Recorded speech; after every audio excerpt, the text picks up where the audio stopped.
Power Query's job is to transform data. But first we need to understand how Power Query works.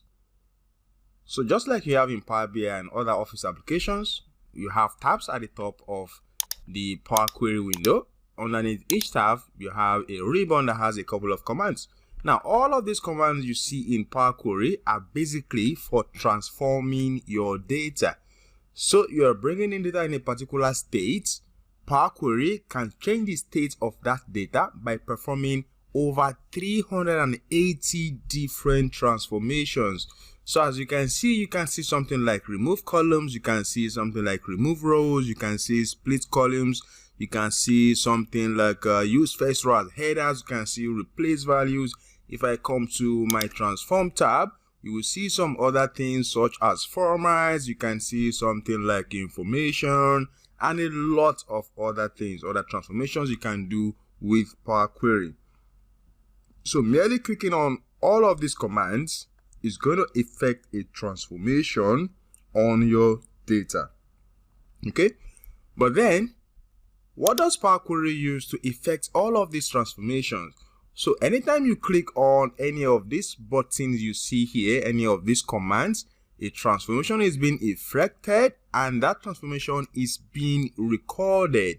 So the transformation is going to be carried out the next time you refresh your data. So say for example, if I pick this column for example and I split this column into three different columns based on the delimiters. So I have two delimiters here separating it into 1, 2, and 3 different columns.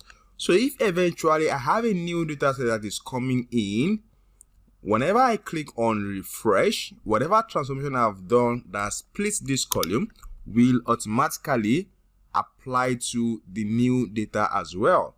So everything you do in Power Query is being recorded as a step, and that's why when I come to the right hand side here, you will see an area called applied steps, and just bringing in the data, I already have 4 steps.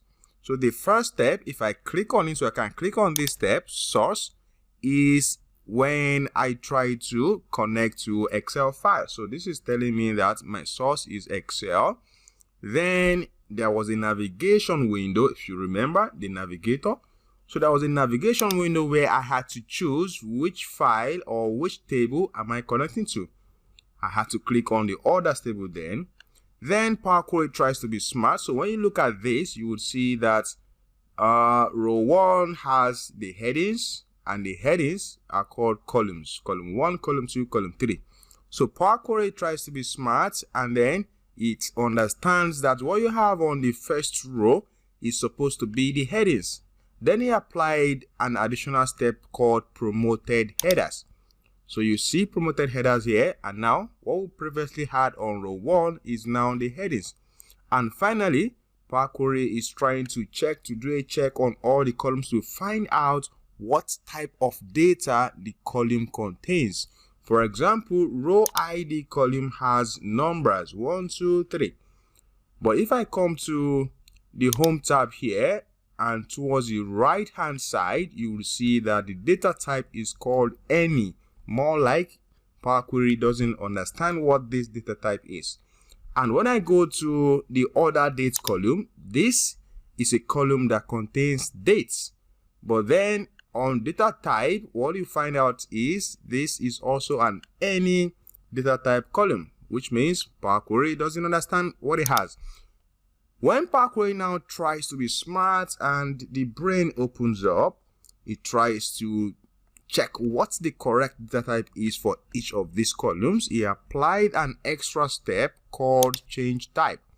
So on change type step now, if I come to my row ID, if I click on this heading for row ID, you'll see that the data type is now whole number.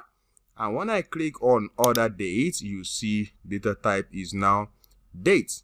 So one thing you need to do is you have to click on your view tab and make sure you check the boxes for your formula bar so that you can see the formula that each of these steps is applying. Now you don't need to know anything about these formulas. The formulas are being generated automatically at the click of your buttons. but it's good for you to know these formulas as you try to advance your Power BI knowledge. So check the box for formula bar and also check the box for column quality. So what I have here is called column quality, where you can see that I have 100% valid values, I have 0% error and 0% empty. So this will help me in quickly identifying any column that has issues within my data.